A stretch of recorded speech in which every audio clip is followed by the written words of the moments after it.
Penuntun Saat Teduh Sinode Gereja Kristen Jakarta, Rabu 15 Desember 2021. Judul renungan, Penundukan Diri. Diambil dari Nas 1 Samuel 13 ayat 1-14. Ketidaktaatan Saul waktu orang Filistin datang menyerang. Saul berumur sekian tahun ketika ia menjadi raja. 2 tahun ia memerintah atas Israel. Saul memilih 3.000 orang dari antara orang Israel. 2.000 orang ada bersama-sama dengan Saul di Mikmas dan di pegunungan Betel. Sedang 1.000 orang ada bersama-sama dengan Yonatan di Gibea Benyamin, tetapi selebihnya dari rakyat itu disuruhnya pulang masing-masing ke kemahnya. Yonatan memukul kalah pasukan pendudukan orang Filistin yang ada di Geba, dan hal itu terdengar oleh orang Filistin. Karena itu Saul menyuruh meniup sangkakala di seluruh negeri, sebab pikirnya, biarlah orang Ibrani mendengarnya. Demikianlah seluruh orang Israel mendengar kabar bahwa Saul telah memukul kalah pasukan pendudukan orang Filistin, dan dengan demikian orang Israel dibenci oleh orang Filistin. Kemudian dikerahkanlah rakyat itu untuk mengikuti Saul ke Gilgal. Adapun orang Filistin telah berkumpul untuk berperang melawan orang Israel. Dengan 3.000 kereta, 6.000 orang pasukan berkuda, dan pasukan berjalan kaki sebanyak pasir di tepi laut, mereka bergerak maju dan berkemah di Mikmas di sebelah timur Bet Awen. Ketika dilihat orang-orang Israel bahwa mereka terjepit, sebab rakyat memang terdesak, maka larilah rakyat bersembunyi di gua, keluk batu, bukit batu, liang batu, dan perigi. Malah ada orang Ibrani yang menyeberangi arungan sungai Yordan menuju tanah Gad dan Gilead. Sedang Saul masih di Gilgal dan seluruh rakyat mengikutinya dengan gemetar. Ia menunggu 7 hari lamanya sampai waktu yang ditentukan Samuel. Tetapi ketika Samuel tidak datang ke Gilgal, mulailah rakyat itu berserak-serak meninggalkan dia. Sebab itu Saul berkata, "Bawalah kepadaku korban bakaran dan korban keselamatan itu." Lalu ia mempersembahkan korban bakaran. Baru saja ia habis mempersembahkan korban bakaran, maka tampaklah Samuel datang. Saul pergi menyongsongnya untuk memberi salam kepadanya.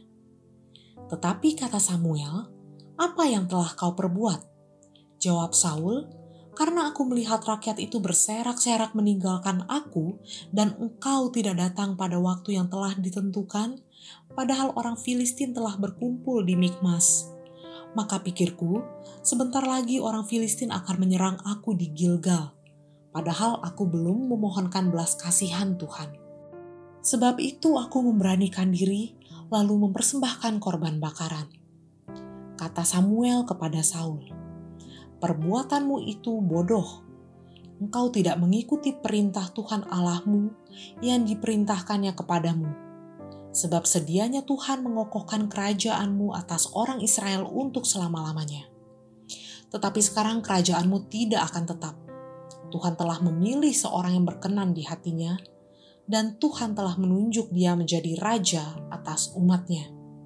Karena engkau tidak mengikuti apa yang diperintahkan Tuhan kepadamu." Setelah Saul dilantik menjadi raja pertama atas Israel, Allah berjanji bahwa melalui dia akan membebaskan orang Israel dari tangan orang Filistin.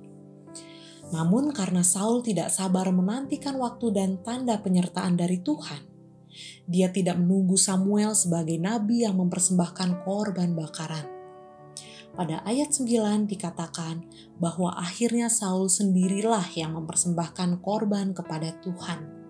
Ini melanggar apa yang Tuhan telah tetapkan dalam 1 Samuel 10 ayat 8. Hal ini adalah kesalahan fatal di mata Allah. Pada ayat 13, Samuel menegur tindakan Saul yang dianggap bodoh dan tidak mengandalkan Tuhan. Dan mulai saat itu, Saul tidak lagi dipercaya oleh Tuhan untuk memimpin umat Israel. Apa yang dapat kita pelajari dari kasus Saul tersebut? Saul gagal karena dia tidak mengandalkan Tuhan, tetapi mengandalkan kekuatannya sendiri. Ia gagal karena merasa pantas untuk melakukan hal yang tidak semestinya ia lakukan. Hanya karena dia seorang raja, bukan berarti ia layak untuk melanggar ketetapan Allah. Ia tidak menghormati Tuhan. Atas ketidaktaatan Saul dalam menjalankan apa yang Tuhan perintahkan kepadanya, ia dihukum, bahkan ditinggalkan oleh Tuhan. Kisah ini mengajarkan kepada kita agar menjalani hidup dengan tetap mengandalkan Tuhan kita, Yesus Kristus. Kita tetap belajar setia, taat, dan tunduk kepada Tuhan dan kebenaran firman-Nya. Melalui ketundukan itulah, kita akan dimampukan oleh Tuhan dalam mengerjakan panggilan kita di muka bumi. Kesombongan berarti merasa diri berdiri sama rata dengan Tuhan. Hati-hati dengan kesombongan. Kiranya Allah menolong kita.